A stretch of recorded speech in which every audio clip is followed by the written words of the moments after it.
Okay, hi guys, welcome back to the Cake Lady podcast. Today I'm sitting with 13occult from Pittsburgh, Pennsylvania. They are a horror pop punk band. Sorry, it is hotter than a witch's kit out here. Oh my gosh. I already recorded the podcast. This is just my introduction. I did have a lot of technical issues. My device kept overheating, so um, it cut out a lot. So, I mean, I'm glad I still got to interview, and, I'm sorry for the quality. And I don't have a mic yet, but it should be here in the next week or two. So, that makes me happy. Yeah, stay tuned till the end where I play their song Dead of the Living Night off their new album. And yeah, thank you guys for being back. Sorry, I've missed last week. I didn't have a band. I got really busy. I still got busy today. Whew, I just be doing a lot.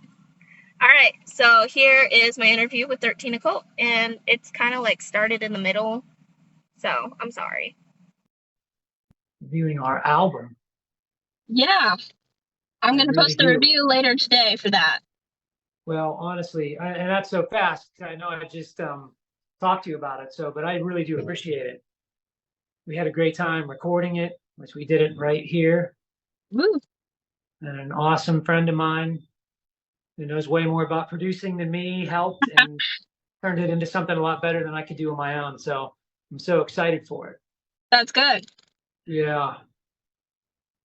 And I wrote a bunch of new songs for a new album. It's just great when you get some type of creative energy that starts taking you down the road, because there's certain times I'll sit around with a guitar. Yeah. And I'm like, what do I do? And so you always want to like have a recorder there when you get hit with a burst of creative energy. Oh yeah. Just like right now. So Yes. what was the creative process behind this album? Well, I'll tell you what, the creative process behind this album, gosh, it was an interesting situation. At the end of January, our singer folded, just left.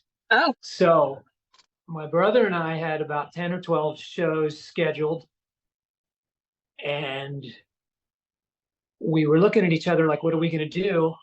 And I told him I was going to cancel these shows, and he was like, we should try to do them. We went into some back and forth with our singer about lyrics and who wrote what and who did what, and he wrote lyrics. So on that day, January 28th, we decided to do a new album. Ooh. I had certain things in mind, and for just 7 days, I just sat there and put everything I could into it. And a lot of stuff we do is really simple riffs. I don't even know if you can hear that, but there's simple stuff. So we put this album out. We're big horror fans, so we kind of got horror themes all through it. Big fans of the Night of the Living Dead. I would always have that title stuck in my head. So we call the album Dead of the Living Night. Wait, so Night of the Living Dead. So are you a fan of like the original one or the remake? There's a bunch of them I like. The remake is probably my favorite. There's a lot of them I haven't seen. Dawn of the Dead, we're from Pittsburgh, so filmed that around here. Living Dead Weekend is next week, which we're doing, which I can't wait. That's in Monroeville Mall, where they filmed a lot of it. So horror themes really have always been there, because we're kind of a scare rock punk metal band. So I just started writing horror lyrics about all the horror movies that we like. And I do love that original Night of the Living Dead. That's good. And being around. I saw the original. I was like 12 when I saw the original. And the only reason we watched it is because my sister's a huge fan of zombie movies. So my parents were just like, if you're a fan of like the zombie movies, you have to see the first one. And so we watched it, and I was like, this is so cheesy. It's the weirdest movie I've ever seen. When I first saw that stuff, I just didn't get into it. I didn't know what they were doing. Cheesy is the word. And most of them are. Some of them in the 2000s, I don't know if it's Day of the Dead, or they look like they got a lot of up their production or whatever. And like The Walking Dead, I like. So those ones kind of made me go back and check out the original, and now I have like a different respect for it. Oh And yeah. at first, it was the strangest thing to me, and especially like, I mean, they were like the first people to do like the zombie acting, which like nowadays you have to do like the schooling and stuff for that. right, That's just like, whoa. They were yeah, kind of the blueprint for that. it has like turned into such a thing. It's amazing, Yeah. and being from Pittsburgh too, like we'll do this Steel City Con, and I sat next to John Russo, who helped do the script for Oh Night yeah. of the Living Dead. So he's from here and he does that all the time. So all weekend, the first con we did, we were next to this guy. And I was like, we go there usually with our guitar and we try to do it, and we're just there having fun, promoting our CD at the time and seeing who we could meet. And he like, I don't know if he knew what to make of us. Of course, this guy has seen it all though. So I know we were nothing, but he really warmed up to us. And I just heard some of the greatest stories for the rest of the weekend. This guy is really something. He sings, he writes music, he plays piano, he knows all these people in the music industry, taught to us all about the film industry. I was just so geeked after that. And we met a lot of people like that. Oh yeah. So like, you use a lot of horror themes. So like, who would you say like in music would be your biggest inspiration? Because I know Ice Nine Kills does a lot of horror themes too. They're like amazing. Right. So you're saying what was a big musical influence? Biggest, is that what you're asking? That's a tough one. I tell you what, one of the best concerts I've ever seen was last September. I saw the Pretty Reckless. Oh, they're amazing. Lilith Czar and The Warning. And I've been following the Pretty Reckless for a while. I love that band. That guitar player reminds me of, I shouldn't say it that way. I'm like him. He's a riff guy, and I just love that stuff. And their singers, hard for me not to like that. That was a great. And they're just a band. They're a rock band, and I love what they're doing. So, and The Warning was great. I think that's Three Sisters, and they were so good. I just couldn't believe it. Rob Zombie, White Zombie, I love that. I just love it. Either one, I'm not in one camp or the other because I know zombie friends of mine that are they stop it when they're it's White Zombie. So I like it all. I like what that guy does. Marilyn Manson, I've always been a fan of those records. The recordings, those are biggies right there. It's hard for me not to Metallica, just all through the years. Yeah, I mean, so those are some pretty big ones for me. Buckethead, this guy, the guitar player, love that guy. John Five, another guitar player that left Rob Zombie, which bummed me out. But those are some core ones right there. Oh yeah. Would you ever like, you're a fan of horror, so like, would you ever consider if you released another CD, would you consider like producing your own like horror movie and like incorporating those music, like the songs into it? Oh my, would I love to do that. That'd be awesome. That is so out of my world of knowledge, but that would be such a dream thing. Like I pretty much have this whole new CD written, and it might be called a horror movie because it's all those. And I don't know. I have like 13 songs, and we'll see. I was just going to call it 13, but I didn't thematically think about this is going to be a movie. But would I love to do that?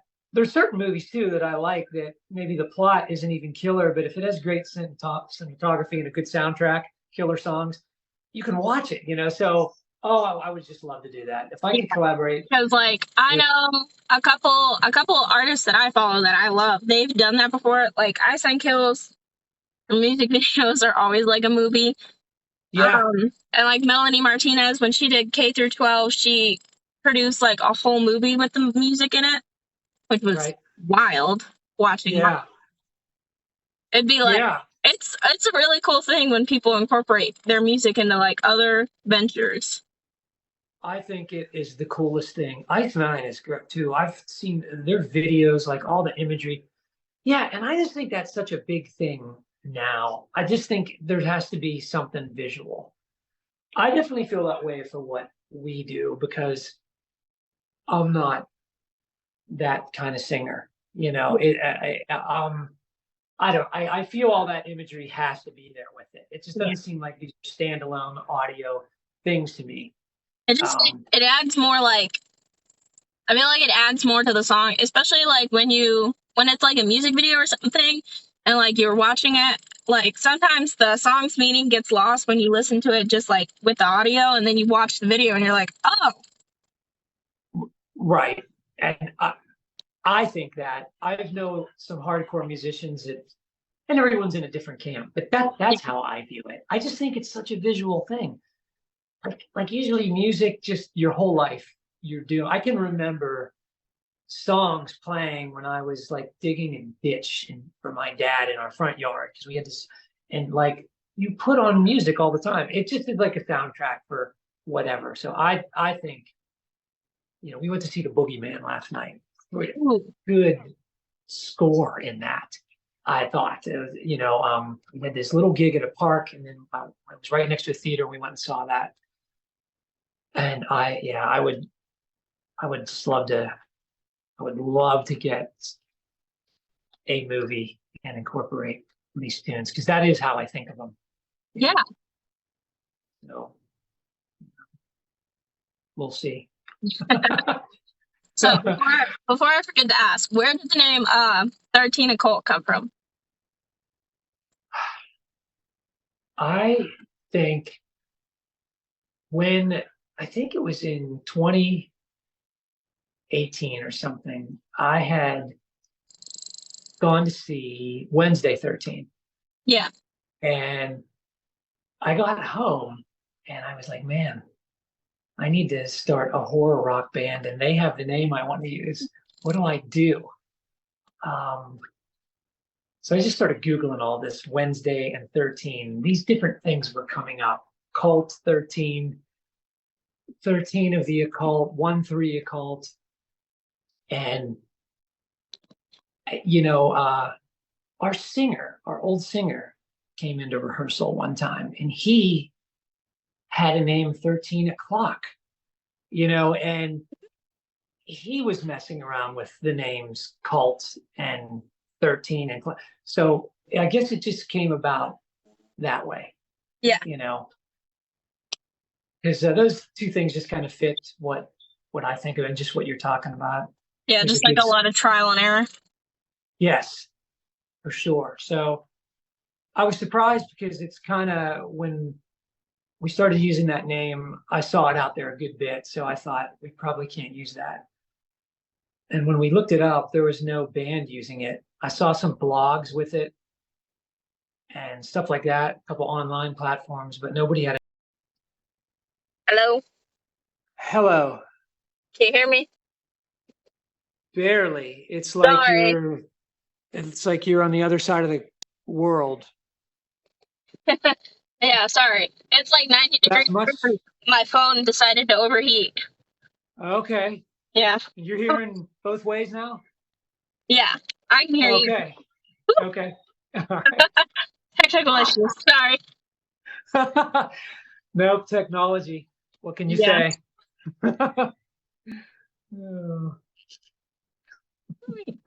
So if you were to like headline a show or open for a show and you could have any living band that you would want, what would be like your dream lineup for a show?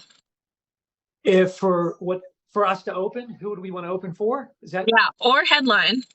Or headline. Dream lineup. Boy. Well, I would really like that to be one of those festivals, like Ginger. That's a favorite band of mine. Love that band. And when I see them in Europe doing these festivals, so I would say it would be a festival And maybe I'd say we would open it because those are all big bands. Yeah. I would love to have on that bill. I would love to have the Pretty Reckless there. Oh yeah. Would love to have Rob Zombie and Ginger. If it was us in those three bands, that would be a good day. That That would would be be a a good one. fabulous day. Yeah. Yeah. They would get tired of me fast because I would be probably too excited to play. I would Right?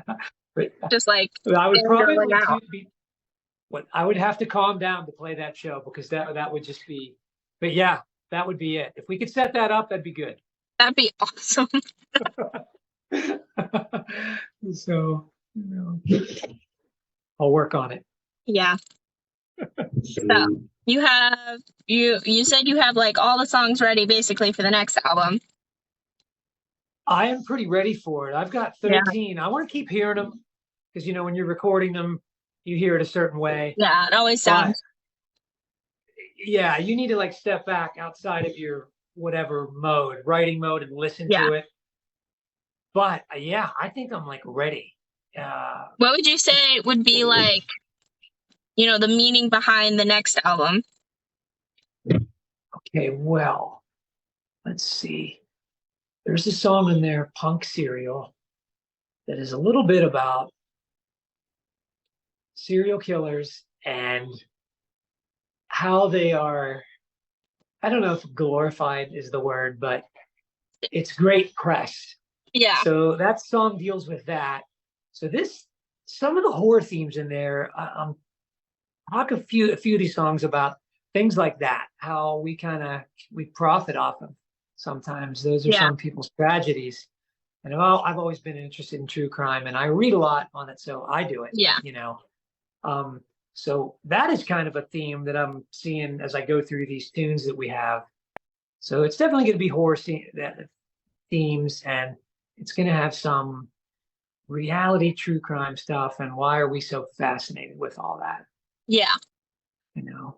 Which I'm not sure why I am. I just have been since a little kid. Oh, yeah. I'm a true crime person too. And it's like sometimes you like step back and you think about it like, why is this so like interesting? Right. Oh, right.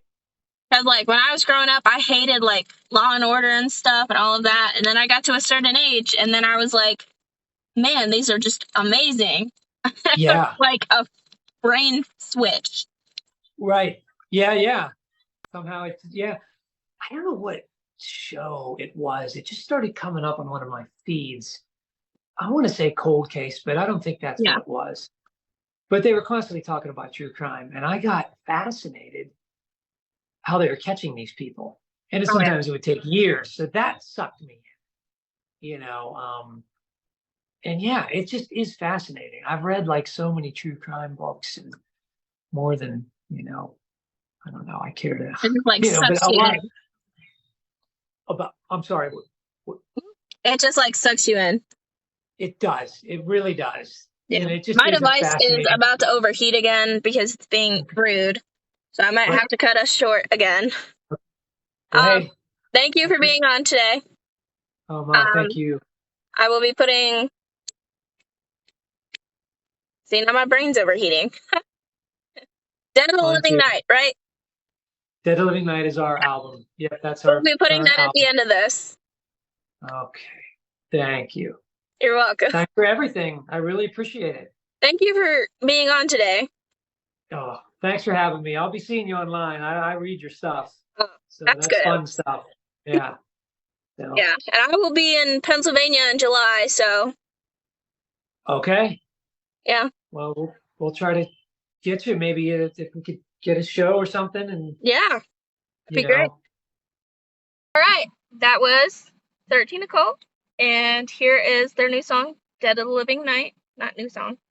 Song off their new album, Dead of the Living Night. Thank you guys again for tuning in today. And I will see you guys next week. Where I have a lot of interviews lined up. So what I plan on doing is I'm going to stagger my interviews. So I may interview a band next month. And they're probably not going to be posted until July because I have a lot, so I have to like fit it in, or I could post multiple interviews a week. So just like message me, let me know what you think. And yeah, thank you guys for tuning in. Here's Dead of the Living Night. And stay tuned for Band of the Week and Song of the Week next week. All right, bye guys.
Craving, pray, get all the living day.